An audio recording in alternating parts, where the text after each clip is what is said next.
just need to take Okay, away take 2 2 coins. Can you count them? Oh my god.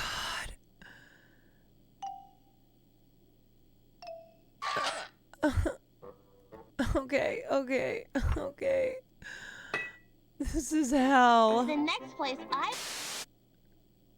Our next stop is Mexico. What's so funny, Mr. Rooster?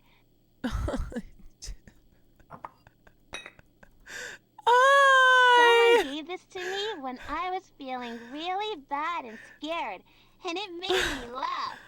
I hope you Why can go is make it? some Why do I have to do this all over again? Why?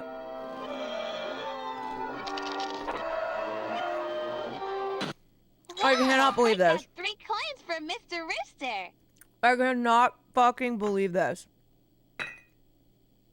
Okay, let's see how... We're going to Okay. London! Okay. A ticket to London is 4 coins, and I I can't. only have 3. I don't know where I'm... Okay, 7. Oh my god.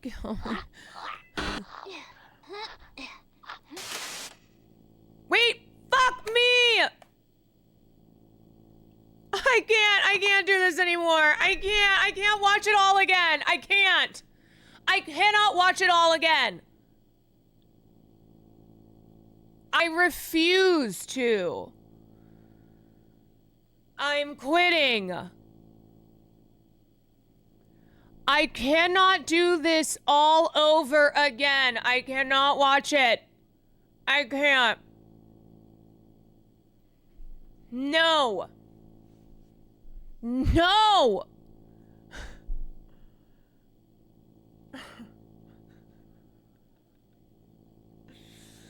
I can't. I can't. I did this so... How do I just skip to do this? Please just let me skip. Why can't I just do the box? Why do I have to do this dollar one again? Apparently the autosave in this game is so bad. No, I can't. I'm gonna die. Why do they make me go all the way back here? Why? And I can't even skip shit. I can't. I'm gonna skip it anyway and not skip the end. I'm just doing it. I think it was... Are you sure?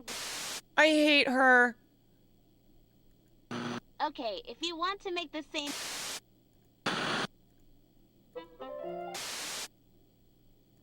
We'll go to Paris. You're no fun. Okay, 5. And now we go to Paris. Wow, planning this... Looks like someone needs to brush up on their culture. Are we going to Paris? Oh, we're already in Paris. Okay. Knowledge. Okay. I don't know. Where are we going? The What? owner of the Isle of Dead Dolls hangs dolls to keep demons away. Do you think that really works? It's near Mexico City, okay? Someone wrote this about the autosave. That it sucks. Wait. Our next stop is Mexico City. What? A ticket to Mexico City on my magic train costs 3 coins. Anyway, that ticket costs 3 coins. So let's take those away from what we have. 1. Oh my god. Oh. You really think I can get coins for that? You have really weird taste. What's so funny, Mr. Rooster? Someone gave this...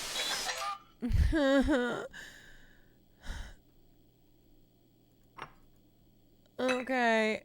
It's an unavoidable death that sends you to the menu. Come on, you know this. We're going to London!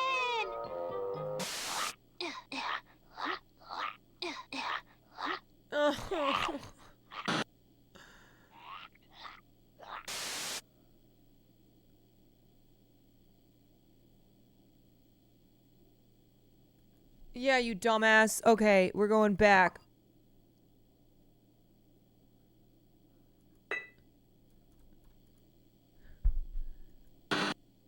Wow, you're smart. There's always all kinds of stuff in the sofa cushions. It's not enough.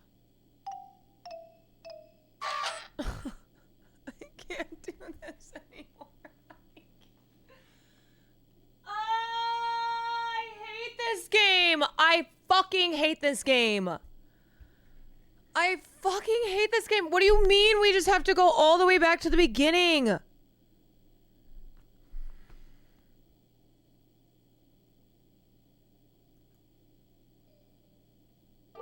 Oh, hey, it's time to catch my...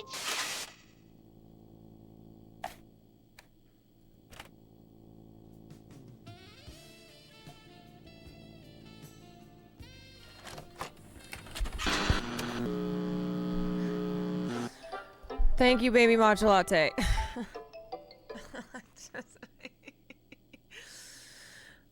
Thank you for the 10. Thank you for the 10, baby matcha latte. Okay, all right. This is the last time. This is the last fucking time. This is the last time. Hi, friends. I'm Amanda. Have you ever wanted to go far, far away? Well, we can. At least in our... Wait, I think your game is actually broken because you should have gotten something after that scripted death. Bro, what? What? Imaginations What? we can.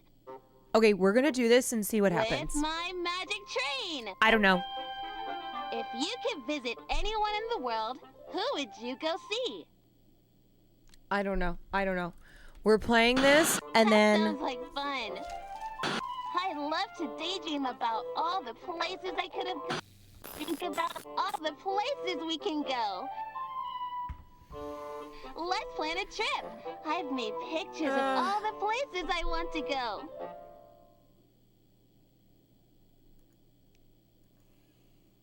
But wow, it's so This dark is intentional. in The here. train puzzle you're on Should is where it I picks up open after the death. curtain or turn on the lamp?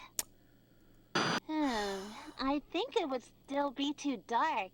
Why don't we try something else?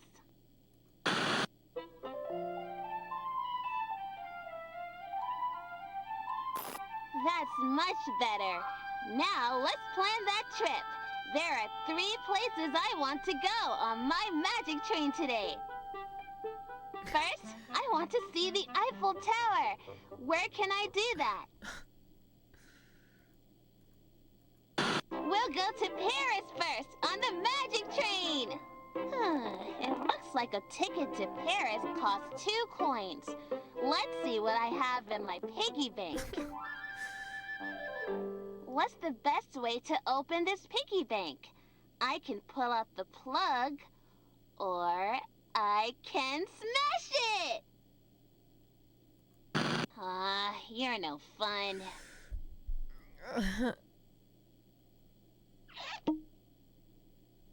Please. Please.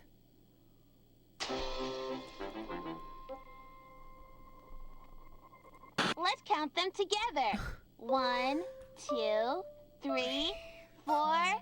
I have 5 coins. That's more than enough for our first stop. We just need to take away 2 coins. Can you count Take them? away 2. Yeah. 1, 2. Okay. Okay. And now we move this. We move that. And we go back. The next We place go I back. want to go is very special Mexico because City. it makes me think of our friend Gretchen over there. Let's go to the Isle of Dead Dolls. Mexico Where can City. I find that? I next stop is Mexico City. It's impossible to grab the correct toy on the ticket to puzzler died. Mexico Patience City is the on test my here. magic train costs 3 coins. I don't. I can't. I can't. Anyway, I that can't. ticket costs 3 coins. So let's take those away from what we have. 1, 2, 3. Oh no, that's I can't. There is nothing left in me. solar coins. And I still have one more place I want to visit. Take the We coin need out of some your more fucking money. pocket. What are we going to do? Take the coin out of your pocket, or I can sell one of this. these for some coins. Which one do you think will get us the most coins? Sell this. Let's sell Funny Mr. Rooster. Someone gave this to me when I was feeling really bad and scared, and it made me laugh. Sell it. I Get hope he a can go dollar. make Get a someone else coin. laugh. Get a coin.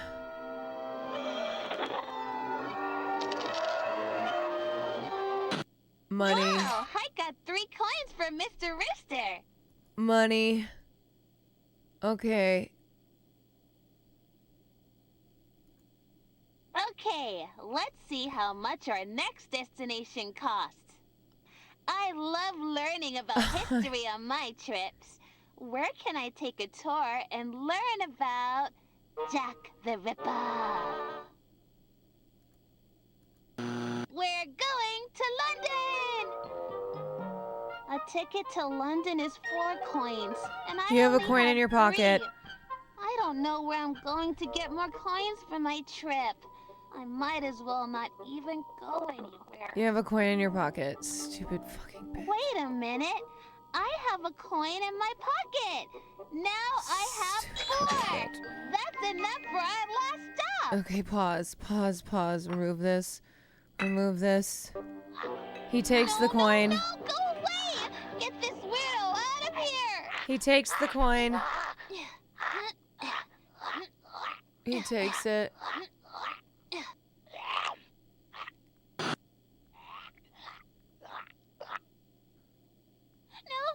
Now she cries. One of my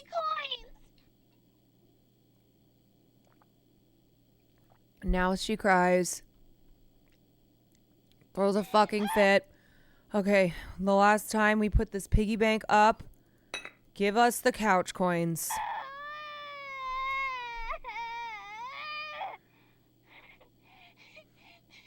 I want to go on my trip. Where can I find more? In the couch. Wow, you're smart. There's always all kinds of stuff in the sofa cushions. 3 coins. 3 coins. Oh my god. Oh my god. Oh my god. Oh my god. Oh my god. Oh, hey, it's time to catch my train. Oh my god. Okay. Oh, okay. All right, now we're on the train. Hi, Amanda. What you doing? I was going to go on a trip. Wait, Wooly? Ooh, it's fun to Wait, pretend Wooly's you back. can go places, isn't it? Ah. Ooh. Hey, Amanda, this isn't funny. Amanda! Amanda! Hey, hey! Amanda! Hey, wait a minute. Hey,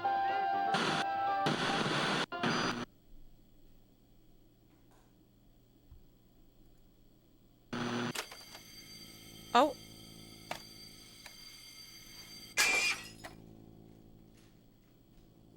Okay, it was different. It was different.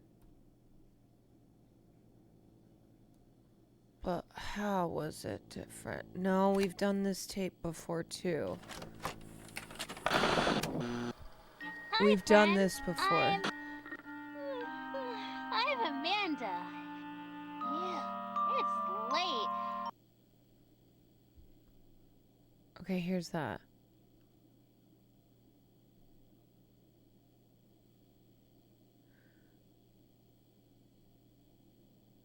Okay. Do I do this? Do I do this one? Again? Run it back and pause at the beginning when you hear the train whistle. You don't need to do the piggy bank puzzle. Wait, are you... I just fucking did it. I just did it. Haas, what? What?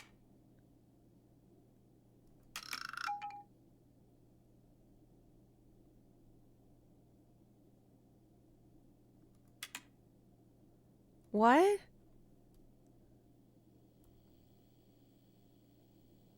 I was letting you finish her content. I'm gonna...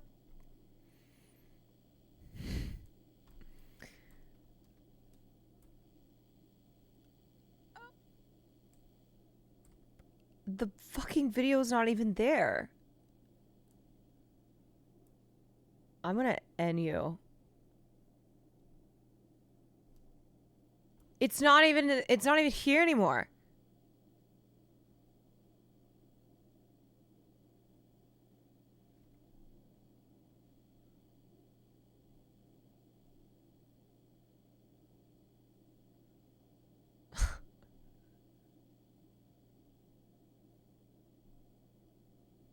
What am I supposed to fucking do? Ready for bed.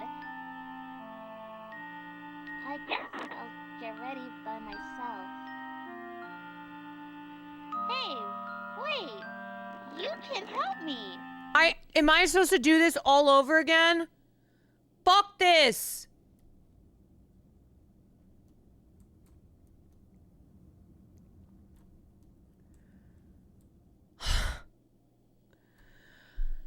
Before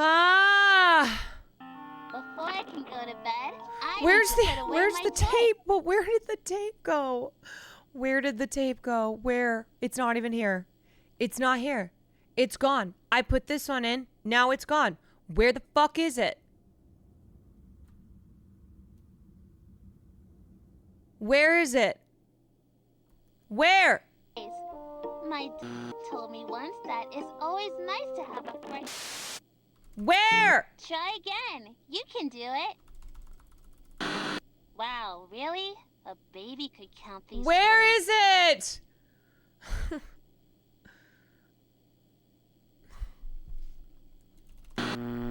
Which toy should I put away first? You have the puzzle box solution, but it's not letting me do it. It's not letting me fucking do it. Okay, it goes boom, flower, moon.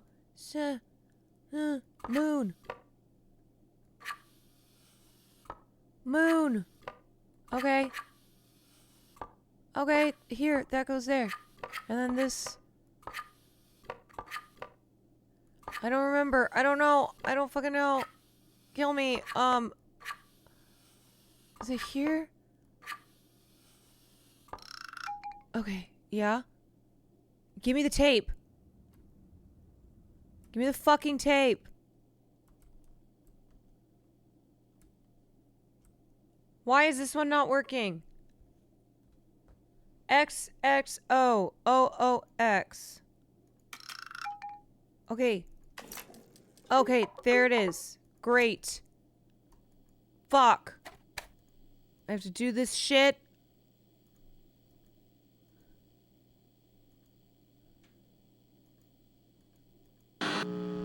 Okay, skip. Skip. Skip. Skip. That was a lot of work. Now, I hate her. I hate her. I hate her. is that really how you get ready? Brush. Brush. Okay, Brush. which Brush. Oh my god. Oh my Nice god, choice. I hate this I game. love red. Now, will you help me find the toothpaste? Is it in the in here. medicine cabinet, the bathtub? It's fucking in here.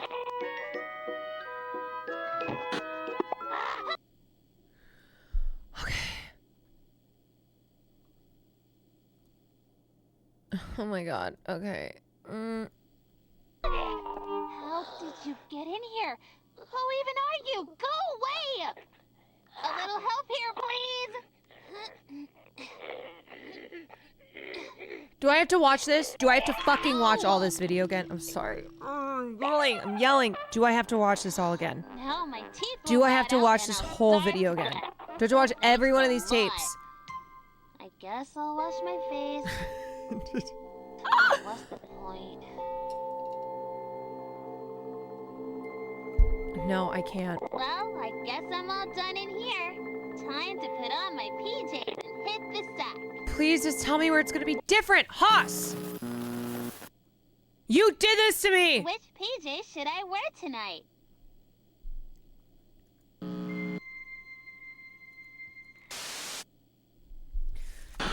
Wow, that sounds really scary. I bet you're trying not to think about it now, aren't you?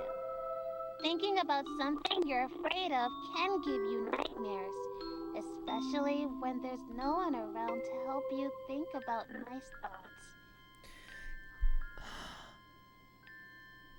I try to be a big girl and sleep with the lights off, but it makes me feel so... Please hurry back soon.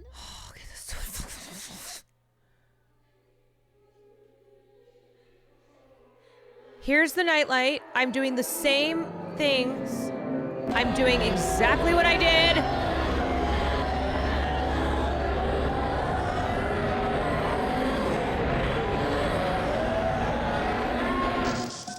Thank you. Good night, Riley. Okay, here is this tape. Here's this tape. Hi, I'm Amanda. Okay. Okay, here they are. I can't believe last time in Amanda, at least things were different. This is the same thing every time. It's the same things. It's the same things. It hasn't changed. Nothing has changed. I'm just doing this. Isn't it nice to be Hi, I'm Amanda. And I'm Wooly. Today we are working on a very special project. It's a I'm doing. project It's that the will same take a shit. lot of patience. Patience is a very good quality to have. I refuse to watch this again. Patience is a very good quality to have. It means staying calm even when something or someone bothers you over and over again. Today, we are building a birdhouse so more birds will come to the yard. Why are we Good night, out here Concussed before Keeper. the sun is up? It's so dark outside.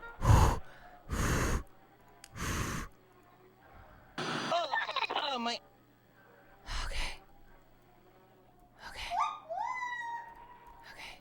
Are you trying to blind me? I like those too. Let's get started.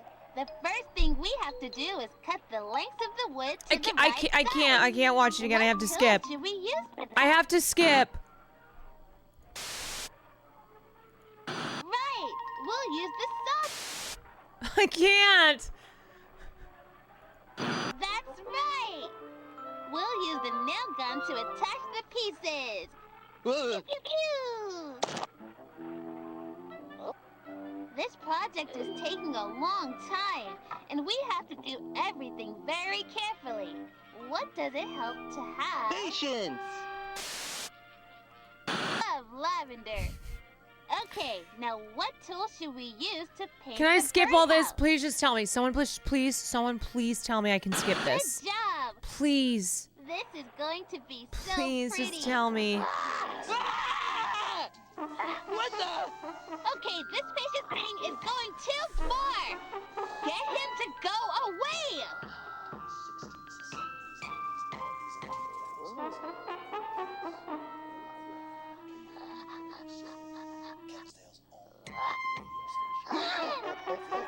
Okay, chatter, you cannot type that because Twitch will ban you.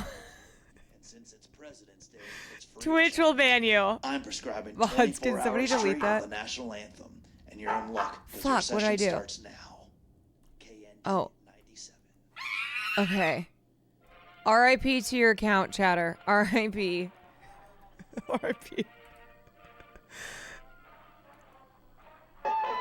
Soldier. Oh, what a mess! I don't even want to do this anymore! Forget it! Come on, Amanda. Yeah, I How don't about a fucking want to little do this either anymore, patience? Amanda. Let's get cleaned up and paint this birdhouse. Oh my god, kill. Wow, that Kill. was great! Now we just need to be patient while we wait for some birds to show up and use the house. Look! They're so pretty, and their chirps are so quiet, so peaceful.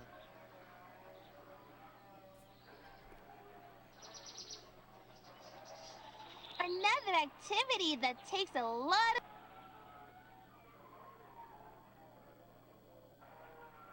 Did I just miss it? I can't even see. I can't see. Did I miss it? Fucking hell. Patience is hunting. Look at Miss Cat hunting the birds. She is being very patient. She's getting really close to the pretty birds, Amanda. Should we warn them? See how she's...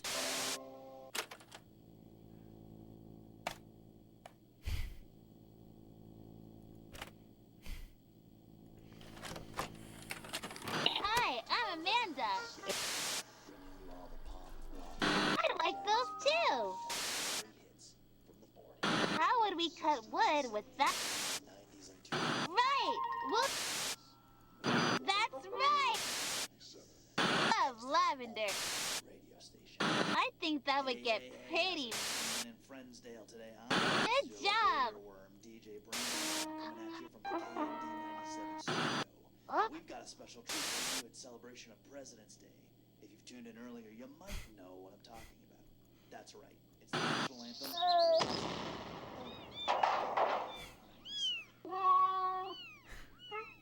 Wow, Willie, great idea to warn the birds. I didn't mean... And now...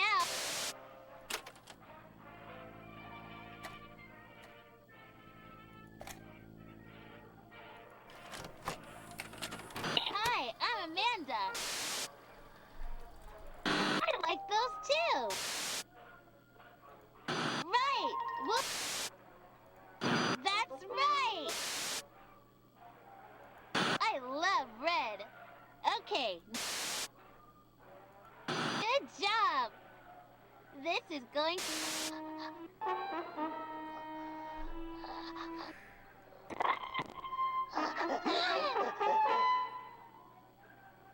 Oh, what a mess! I don't even want to do this anymore! Forget it! Come on, Amanda. How about a little patience? Let's get cleaned up and paint this birdhouse. Wow, that looks great! Now we just need to be patient while we wait for some birds to show up and use the house. Look! They're so pretty, and their chirps are so quiet, so peaceful. Cover? Cover?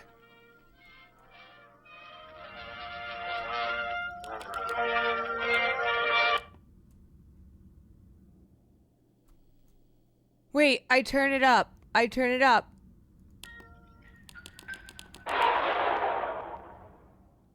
You're listening to Turn it up. Turn it up.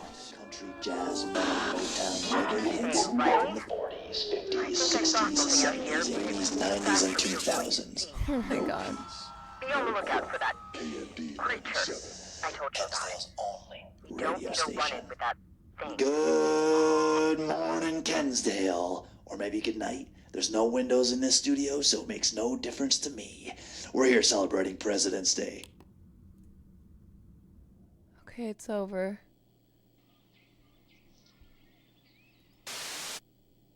It's over.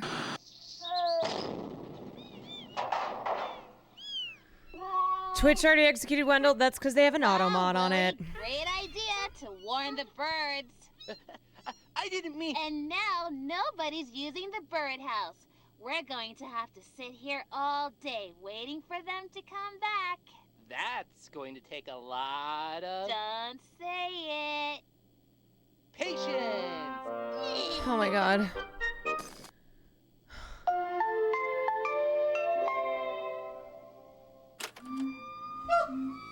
Are we back?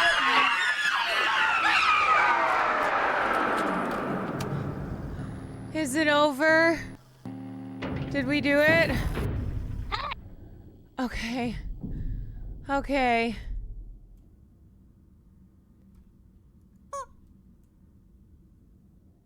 Is this it? Here it is. I used that one last time. This one is what I gave last time. So I need to use the chicken. Or the rooster. I'm Amanda. Okay. And I'm Wooly. What Today changed? we are I playing don't know. Bandits. I Come don't on. know. Where did you hide the loot? Careful, or you'll break it. Willie, you're a pretty boring bandit. Bandits hide all kinds of things in the woods. It's fun to go look for treasure. But you should probably tell someone where you'll... Never tell anyone where you're going. They might get to the treasure before you do.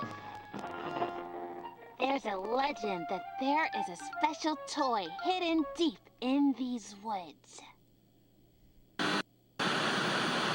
Which direction should we go to find the treasure?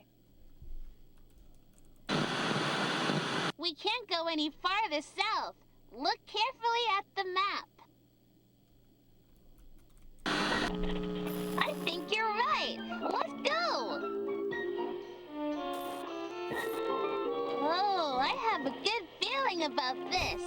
Where should we dig for the treasure?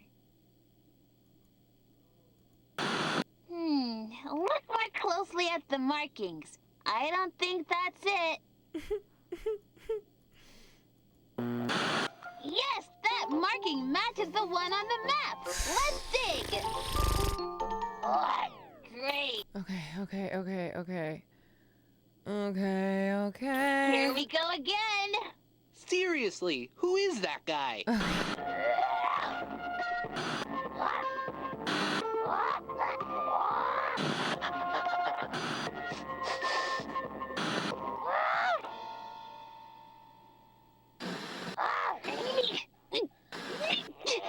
A little help Die! Kill her! Kill her! here.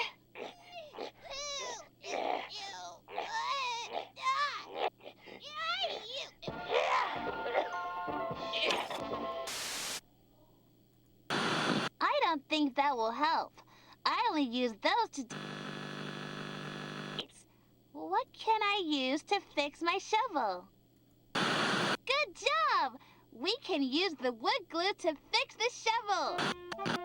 Okay, bandits, let's get to digging. I know it's Amanda, coming up next. I don't have a shovel. Bandits should always come prepared. I guess you'll have to use your hands. Oh.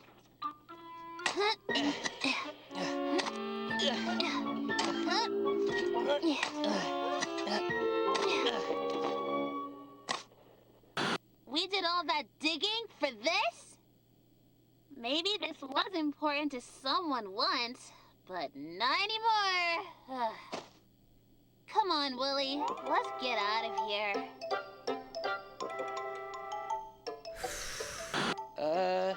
Amanda? A little help here? Are you still up there? Oh. Please? Can I just...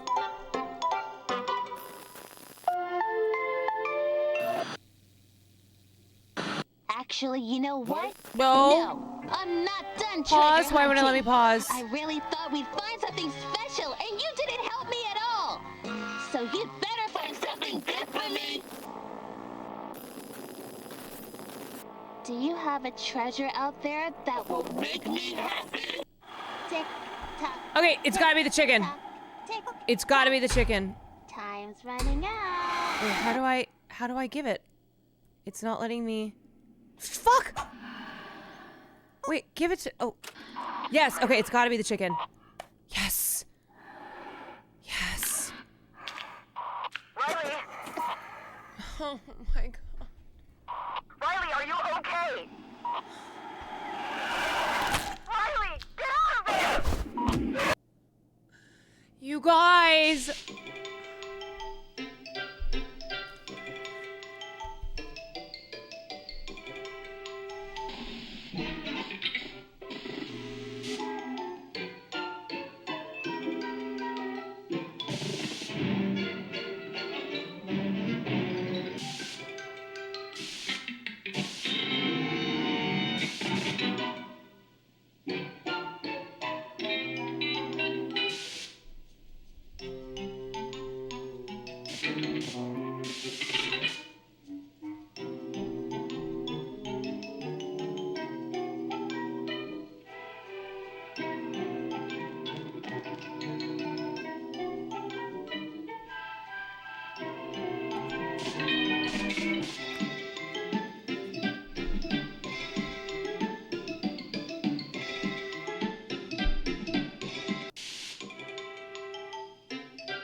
Okay.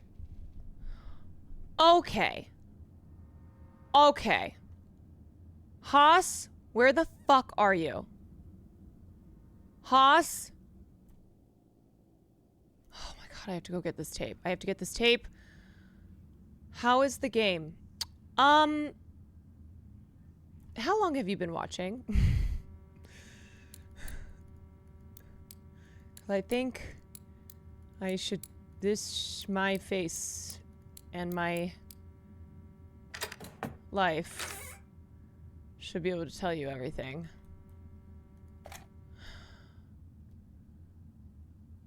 I think you probably can figure out based on how I am. Okay, pause. When? When do I pause?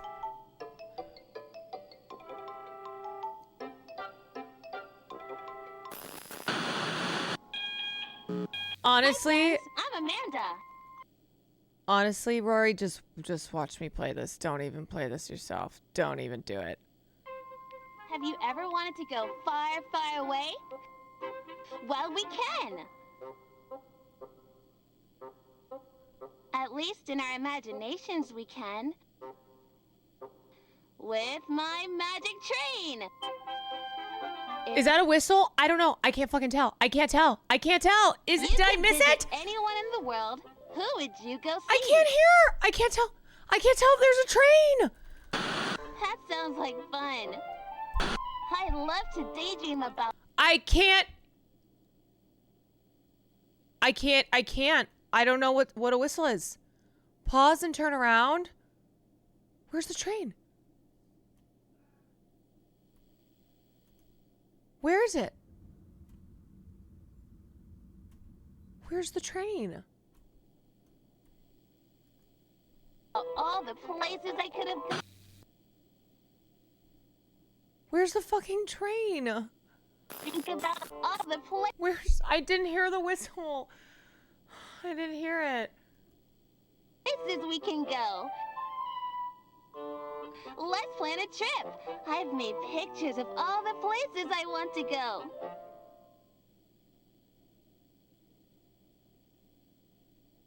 But wow, it's so dark in here. Should I open the curtain or turn on the lamp?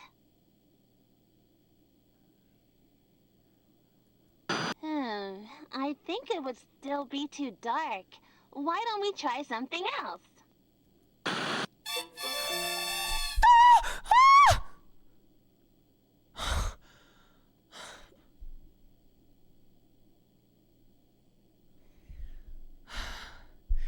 Now, how the fuck are you supposed to know that? How are you supposed to know to pause at the train unless you have someone telling you to. Because it's different when you've watched that so many times, though, and you've lost your mind. How are you supposed to recognize that that's a train whistle and that it's different?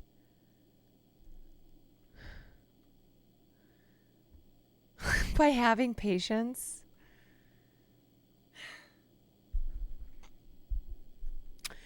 Oh, I have patience, all right. I have patience. No one is patient like me. Now, where do I put this fucking train? Okay, great. Mouse. Click, click and turn. No, that is not part of the fun. Oh no, this is hell. Okay, do I have to set up this track? I have to set up this fucking track. Okay, let's see. Where does it start? It goes like this, and then how do I... Okay. Okay. All right, this is when I really need my dad, because my dad is really good at this stuff. Okay, there's the train. My dad loves trains. My dad's a big train guy. Okay, that's got to be right.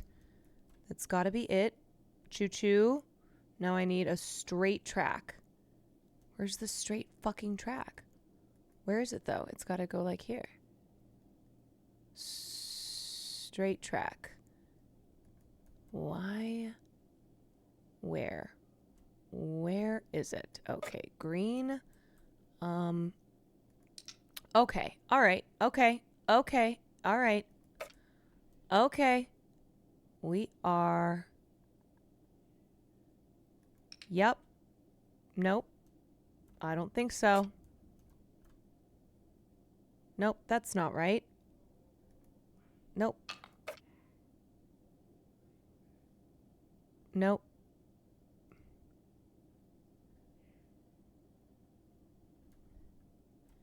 That's not it. Okay. This one is gonna go. This one is gonna go like this. That one is gonna go like that. And then, oh, we've got some more pieces up here. Okay, there we go. Okay. Okay, yep. All right. Right click to rotate.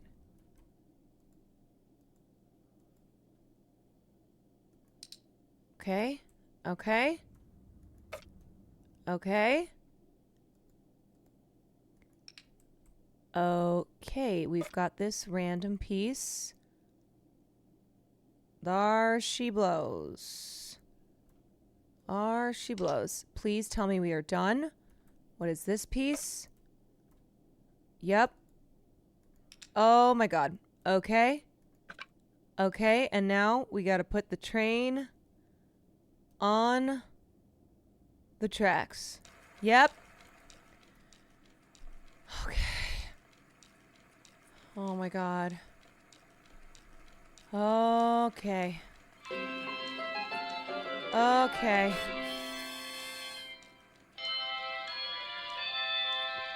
We did it. We've got the train.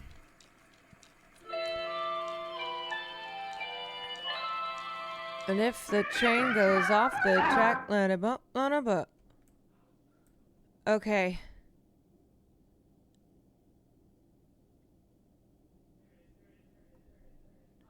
Now, what?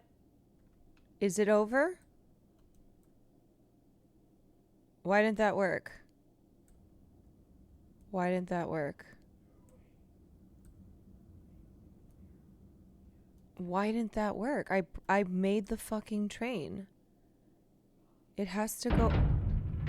Oh my god. Okay. Okay. Okay. Okay. Okay. Here's the station. Start. Where's the fucking end? Where's the end? Start. End. What cities did you go to in order? Motherfucker.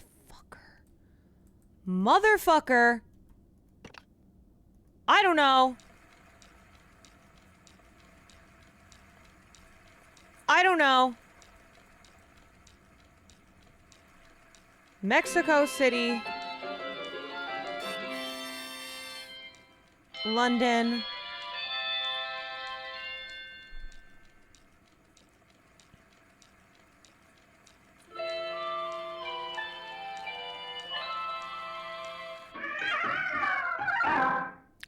Okay. Okay. It's Paris, Mexico, London. So this piece has to be removed. Okay, it's fine.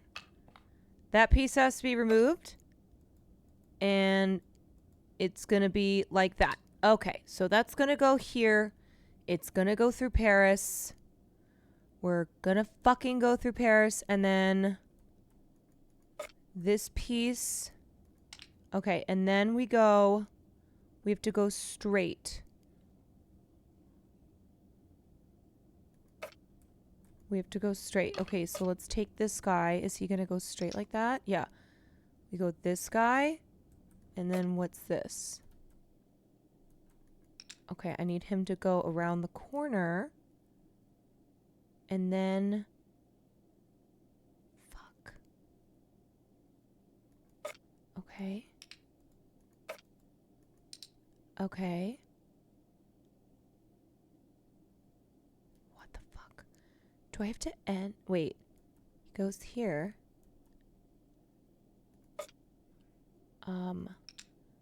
And then he goes to London. Nope. What is this? Oh my god. Okay. Okay. No, that's not right. That's not right. This can't go there. But where's the end? Where's the end? Start? Because if that goes like this... Okay. This goes... This... Paris. Boom.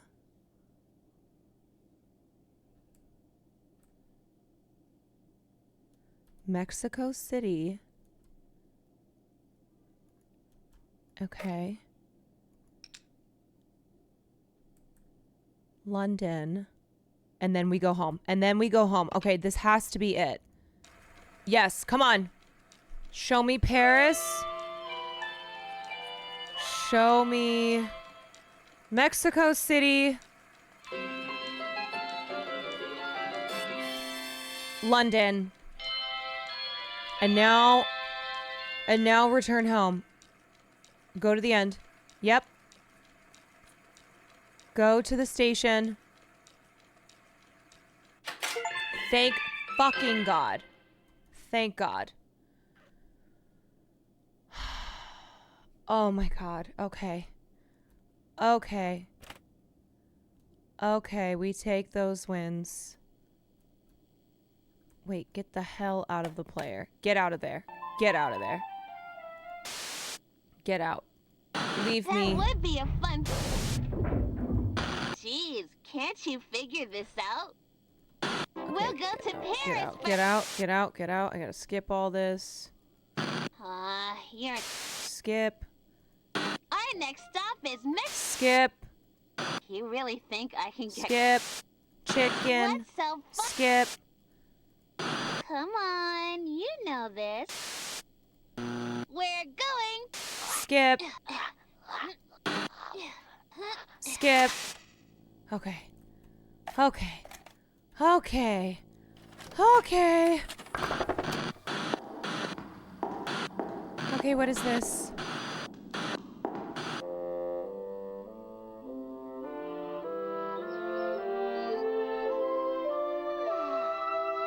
Good morning, birdies. I'm Amanda. Let's start the day. First, I need to make my bed. Will you help me? We need to fluff the pillow. Okay, let me pause. What is... Okay, this is back. This is back. So there has to be a new puzzle. And smooth out gonna like clues. it. Which should we do first? Clues. Clues. So far, so good. Now let's fluff those pillows. Okay.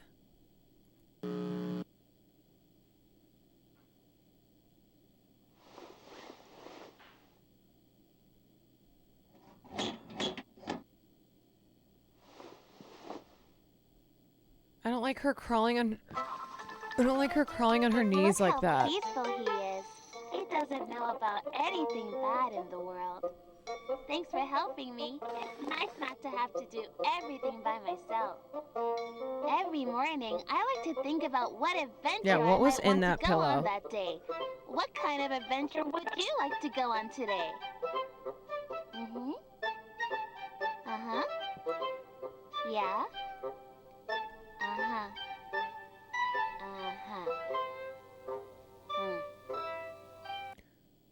Uh-huh.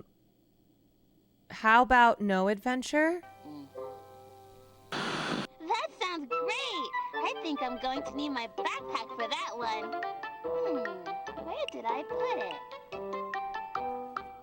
Okay, there's going to be something. There's going to be a clue here. I don't think it's in There's there. going to be a clue. You found it! Okay. Okay. Clown. Yep. Got it. Got it. Got it.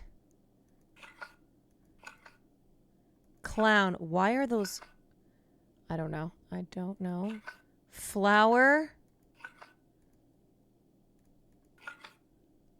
Wait, I don't remember. Is that the one that is? Why are those her outfits? She's so weird. Wait, is that not a skirt? Oh, jeans.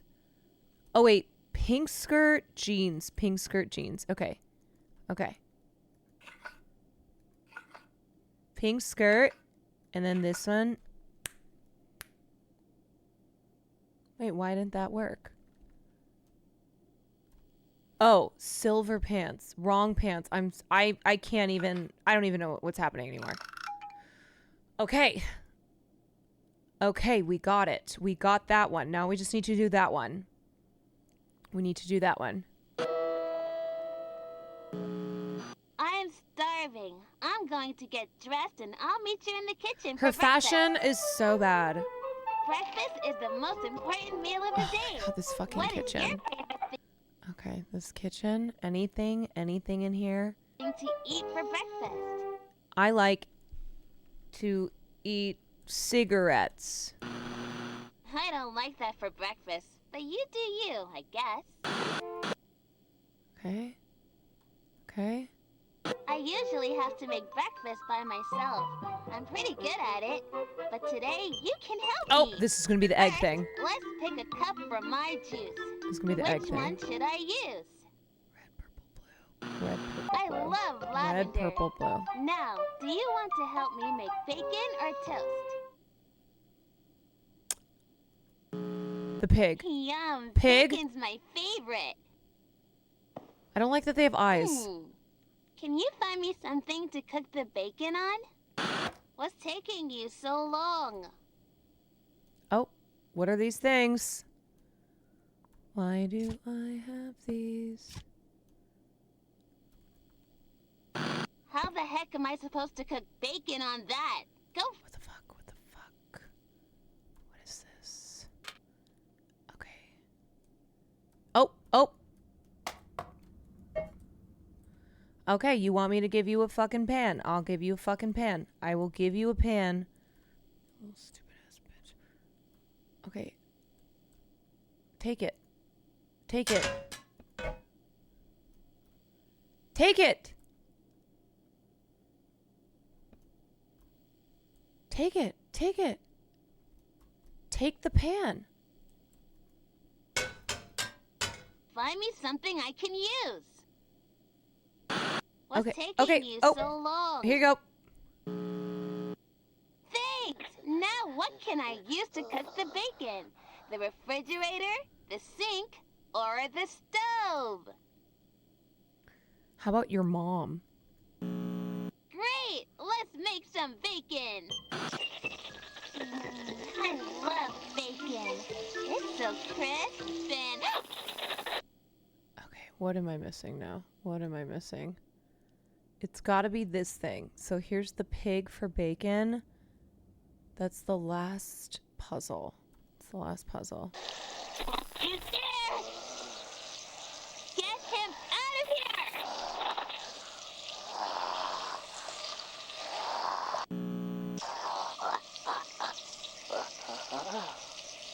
How does he keep getting in here? He almost ruined my breakfast. Phew. Time to make the rest of my meal a day of adventure. Okay, here we go. Here we go. We've got the apple. We've got... Calls for a big breakfast. Big breakfast. I don't know what to... Okay. Okay. Egg. It looks like this. Egg. What is egg? Apple? Wheat? Bacon? Cow? Cow? Let's see. Okay.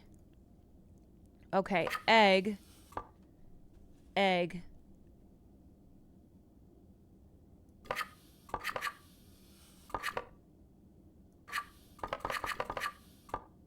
Apple needs to go down here. The wheat needs to go here. Okay. Wheat for bread. Egg. Egg. Wheat. Fucking tits. Is that not egg? Oh, wait. That's not an egg. That's orange. Why did I think that was an egg? Shit. No, it goes wheat and then egg. Oh, my God. Oh, my God. Okay, okay. Egg goes down here. Okay, egg goes here. That's OJ. That's orange juice and then muffin. Muffin. Cow. Cow. Okay. All right. Okay. Wheat. Bacon. But I can't get the apple out then. Okay, fuck. Boom. Milk. Apple. Yep, we're cooking. Bacon. Okay, that egg needs to move. Shit.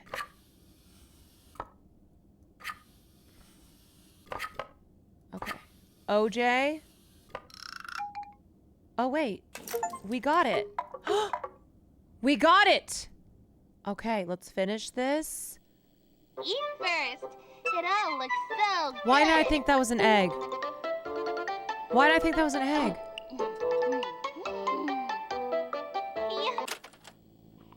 Riley.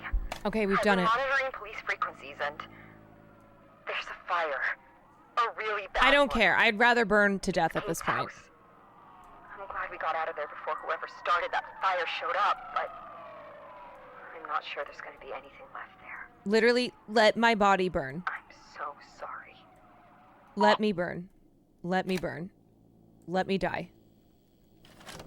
Let me die.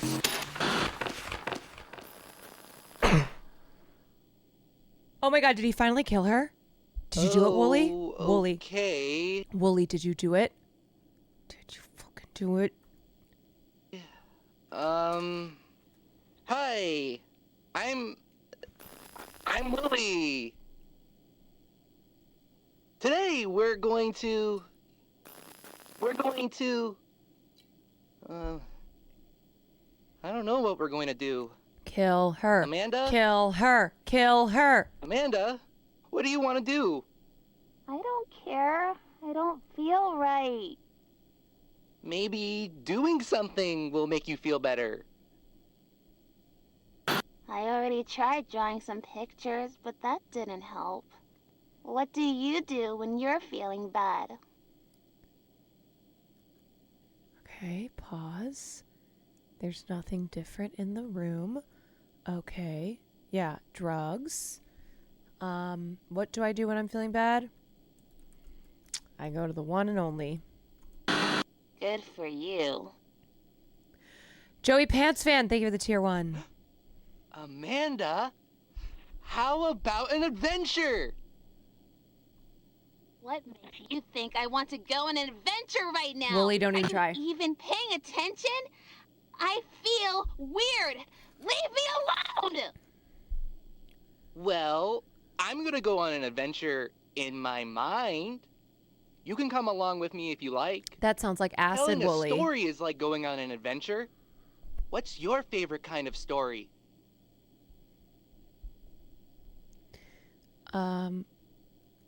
My favorite kind of story is a horror.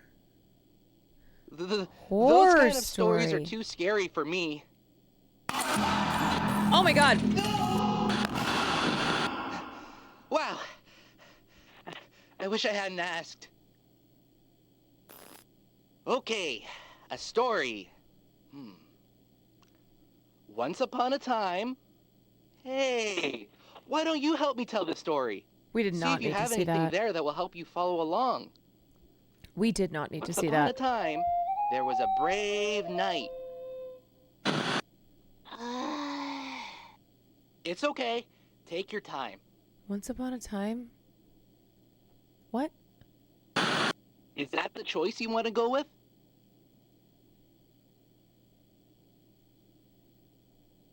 What? Okay, let's try again then. Once upon a time, there was a brave knight. Did we make a choice? It's okay. Take your time. Once upon a time there was a brave knight. Oh. Lonely Knight, the Caring Princess, the Annoying Little Wizard, the Hungry. Let's do this one. Oh. Okay.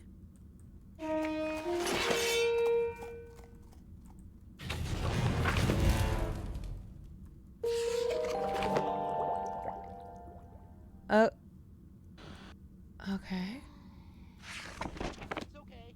Take your time. Let's do the wizard. Let's just see what happens there. Is that the choice you want to go with? That doesn't match the story I'm telling, does it? Let's get this story back on track. Once upon a time. The knight went to see a wise wizard who delivered a dangerous quest. Bro, I fucking picked the wizard. I picked the wizard. It's okay. Take your time. Okay. Who delivered a dangerous quest? The Lonely Knight. Okay. Do you want to stick with this choice? Are you even listening to my story? Okay, moving on. Yo, Wooly's getting... They've helped me before. Give them a chance Wait. to try. Please? What is happening? What is going on? What is going on?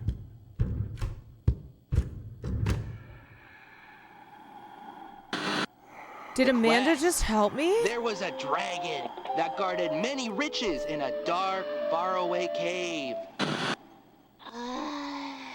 Did she... It's okay. Take your time. Amanda just helped me. Okay, there's a dragon. I don't understand. So is it this one?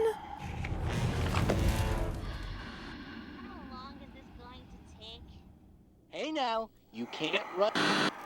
Do you want to keep your choice? Ooh, scary. I like it. Okay, thank God. Thank God. I think it's a fun story. Oh my God, what is Okay, that? let's see. What happens next? It's the Deep possum. in the dragon's cave, it also held captive a beautiful princess. The dragon threatened the princess with its fiery breath. Oh, won't someone save me? Sobbed the princess. Okay. It's okay. Try to remember the characters. Okay, so princess. Wait. So dragon and princess. Right? How long is this going to take? Hey now. Is this the choice you want to go with? That poor princess. Why doesn't the dragon just put her out of her misery? Amanda, I'm doing my best to cheer you up. What the? Those are my drawings, you weirdo! He's going to tear it! Stop him! I guess that worked. Okay. Did the possum just die? He's dead. I thought today couldn't get any worse. He's playing possum. Maybe finishing the story will cheer you up. She's like, this story okay. sucks ass. Well, where were we? Oh, yeah. The knight rushed to the dragon's The lair. knight. There, the knight found Dragon. the dragon guarding the entrance to its cave. The knight drew a sword and bravely faced the dragon. The dragon roared, but the knight did not back down. This story does suck. After a long battle, the knight delivered a fatal blow and slew the dragon. Okay. Okay, okay, don't move. No, no, no, no, no, no, no, no. No, no. Knight. Princess. Dragon. Please no, don't touch me. Have you made your pick? I'm starting to think Wait, you're messing fuck! with me, and it's not nice. Please let me finish my story. The princess emerged from the shadows of the cave. You saved me! Oh, she there's no cried. princess. She embraced the knight, and they traveled back to the princess's kingdom, where they lived happily ever after. Oh, fuck, I'm so dead. I'm It's dead. okay. Take your time. I'm dead. Okay, knight and princess. Knight and princess. Knight and princess. Okay, is that your selection? Knight and princess. Could that story have been any more boring? Why did you even waste my time? I'm not sure if I want to tell stories with you anymore. That whole story was just a bunch of nonsense! Why did you even waste my time? Oh, no. I'm having a terrible day, and you made it even Oh, worse! no. Oh, no. It's not my fault. It's Woolies.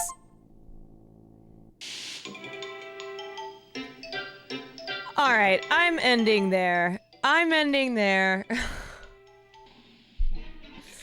Fuck.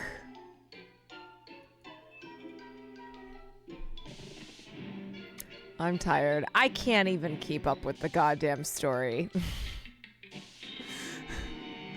Knights, princesses, dragons. Holy shit.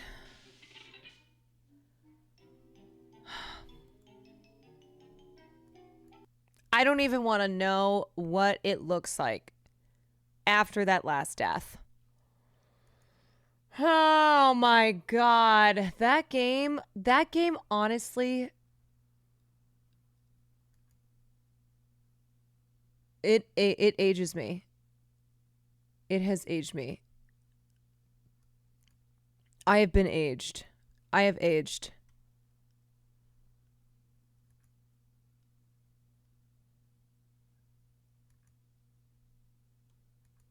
I have been aged. Are you gonna come back to it? I mean, I feel like I gotta finish it. I feel like I have to finish it, or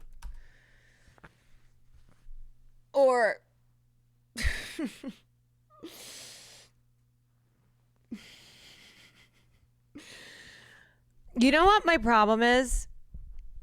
You know what my problem is that I don't really rage quit, but I rage. I rage. And yet there's a part of me that's like, I can't. It was like 12 minutes. When I played 12 minutes, I couldn't stop. I couldn't stop myself.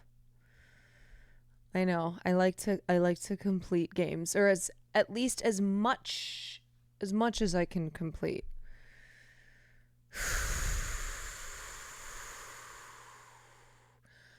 Woo. Oh my God. Jesus, Mary and Joseph, everybody. What a time. And the time just changed back, which is great. It's 1 o'clock. I'm going to go drink some tea. Me throat is tired. Okay, y'all.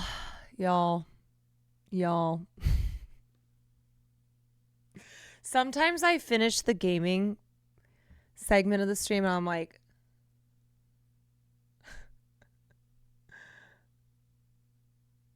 because when I do other things on stream, I'll usually, like sometimes I'm really locked in. Gaming, I'm in my own world.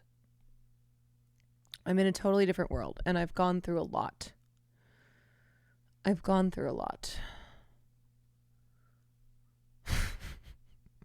Often when I get to the end of a gaming segment, I'm like emotionally exhausted. But we get up and we do it all again. I was at a gay bar once during daylight savings for autumn, and then they played the time warp when the change happened. That's fucking awesome. I love that so much. I'm going to send you guys over to Wake Wilder. You look defeated. If you play Amanda, I mean, you've probably been watching me play it, but it will defeat you. And where the fuck is Haas? Where's Haas? Where is he? I haven't seen him in here. Where'd you go? I like that I'm just blaming this all on Haas. Oh, there he is. I don't even think it was Haas who suggested it, but I'm blaming Haas. Haas did this to me. Haas has been mod for 2 seconds in here. And this is...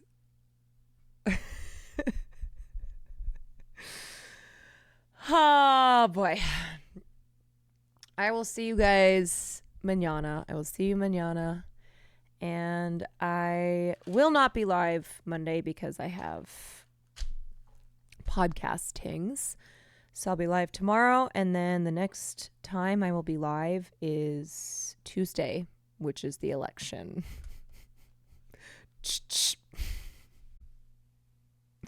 Anyway, if I don't see you, hope to see you then. Until I see you next